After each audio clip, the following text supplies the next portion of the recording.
LeBron, may matapang na mensahe sa Boston, ngunit giniid na iba ang focus. Warriors nagsisimula ng magdomina, viral ang mensahe ng Raptors coach kay Curry. Ngunit bago ang lahat, kung gusto nyo ng matibay na running shoes, New Adidas Fashion, mabibili lamang sa halagang $2,299. Click lamang ang link sa comment section. Or bisitahin lamang ang tiffen.com for more high-quality shoes. Ang Los Angeles Lakers at ang Boston Celtics ay maghaharap sa paparating na Christmas Day, ngunit merong mga iilang bagay na mas inintindi itong si LeBron patungkol dito. Sa panahong napagtanungan, patungkol sa paparating na clash laban sa Celtics, si LeBron ay sinabing ang kanyang anak na si Zuri ay ang kanyang biggest priority para sa kanya. Na para kay LeBron James, sinabi niya na kaya niyang magbigay ng kaso sa paparating na laban bukas. Ngunit ang tanging bagay lamang na inaalala niya ay ang kanyang babaeng anak na gumising at buksan ang kanyang regalo. Si LeBron ay ginawang malinaw na ang kanyang pamilya ay ang pinaka-importante sa lahat sa kanya at wala nang ibang nalapit. Dati nang sinabi noon ni LeBron na handa nitong mapagpaliban ang Lakers game kung sakaling magkakasabay ito sa parehong araw sa laban ni Bronny James sa kanyang USC debut. Isang malinaw na family, over sa lahat para sa kanya. Hindi isang karaniwang desisyon, ngunit ang debut ni Bronny ay hindi nangyari sa parehong panahon.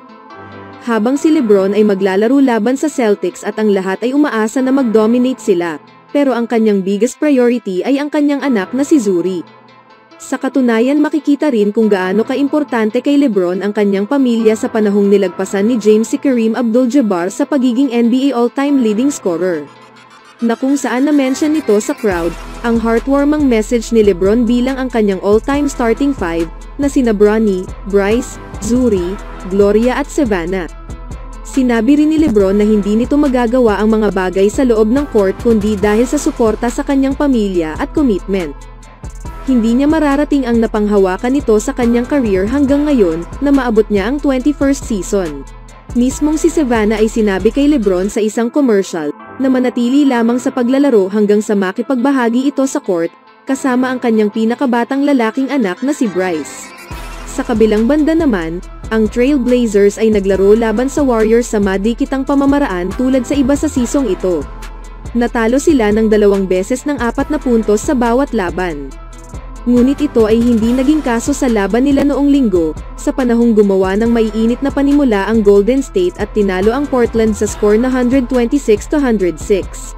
Para ma-extend nila ang winning streak patungo sa 5 games, at na-match ngayon ng Dubs ang best stretch sa season. Ito ay nagkaroon pa rin ng karaniwang pamumuno muli, dahil si Stephen Curry ay gumawa ng 27 points, at 10 mula sa second quarter at 11 sa third, sa panahong ang Warriors ay naging leading sa 11 points. Si Klay Thompson ay nagpatuloy sa kanyang run na may solid games kasama ang 28 points at 6 3-pointers. Si Brandon Podziemski ay malapit ring nakuha ang kanyang first triple-double at nakapagtala kasama ang 15 points, 10 rebounds kasama ang 7 assists. Ang Golden State ay tinalo ang Portland sa Chase Center sa 7 magkasunod na laban, balikan noong 2021. Ang ibang nagkaroon ng performance. Si Chris Paul na may 11 assists at tanging nagkaroon lamang ng 1 turnover. Si Trayce Jackson-Davis ay naputol na ang kanyang consecutive double-doubles. Ngunit nagkaroon pa rin naman ng 13 points, 5 rebounds at 3 assists. Ang maglaro sa second half sa back-to-back, ang Warriors ay pinagpahinga ang halos buong starter sa fourth quarter. Ang win na ito ay ang nagtulak sa Warriors sa 15-14 win-loss record, patungo sa mahirap na laban kontra Denver Nuggets sa Christmas Day, at susunod ang laban kontra Miami, Dallas, Orlando at another clash kasama ang Nuggets. Ang second unit ay nakapag-provide ng another spark.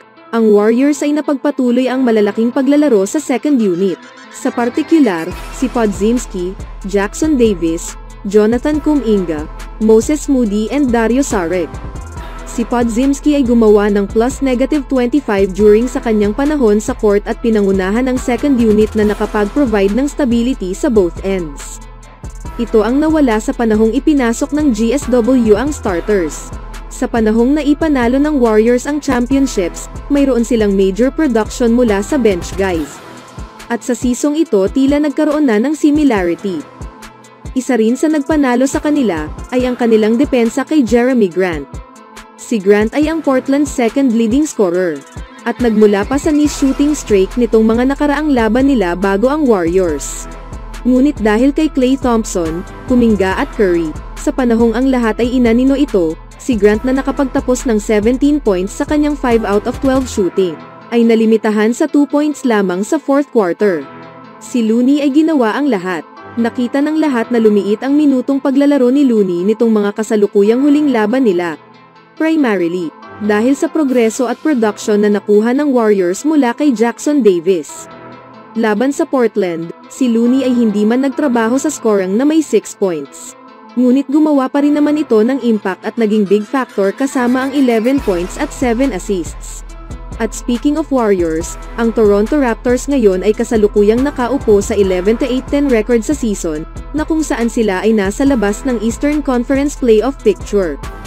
Habang ang mga usap-usapan sa paligid sa kanila, na whether or not ang Toronto nga ba ay papasok sa full rebuild, ang head coach na si Darko Rajakovic ay nakaharap rin sa isang katanungan, patungkol sa kung paano nga ba nila ma-optimize ang kanilang current roster.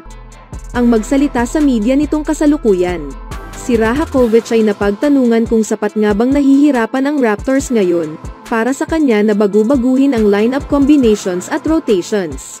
Dito'y inamin nito na ang Raptors ay ginagawa na ang lahat, at idinagdag ni Rajakovic na wala silang Stephen Curry na nakaupo sa kanilang bench, kaya hindi ito madaling sitwasyon para maayos ng ganito kadali ang lahat. Ang comment na ito ay nag-viral sa social media, dahil hindi lamang ito nakakatuwa, ngunit isa ring kontrobersyal. Habang wala mang mga taong nagtanong na ang Toronto nga ba ay walang pag-aaring Stephen Curry level talent sa pagiging underutilized. Ang ganitong klaseng komento naman mula sa isang coach ay pwedeng magdala ng mga maling bagay sa kanyang mga manlalaro. Ito ay naging concern sa mga iilang fans na siyang nag-react sa video, na kung saan maiintindihan naman. Obviously more is about more than just lineups and things like that, but in your eyes, is it getting ugly enough where now lineups, minutes distribution, all that like has to be looked at? We're looking at always when we talk about it, what, how, why, who. Those are the questions, and how all of that affects everybody else. Sure, we can mix up rotations. We're mixing up during the game, and it's not like we have Steph Curry sitting on the bench and I am going to put him in there. I'm not keeping him on the court. It's constantly we're looking at.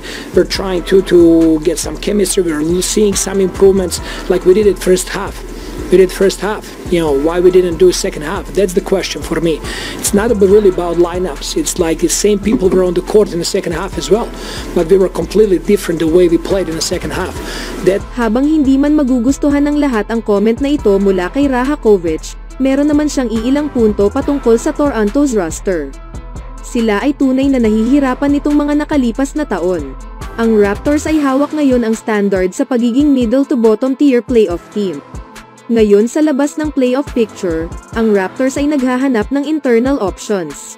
Dahil nilinaw nila ngayon na sila ay walang Stephen Curry sa team na sasalba sa kanila.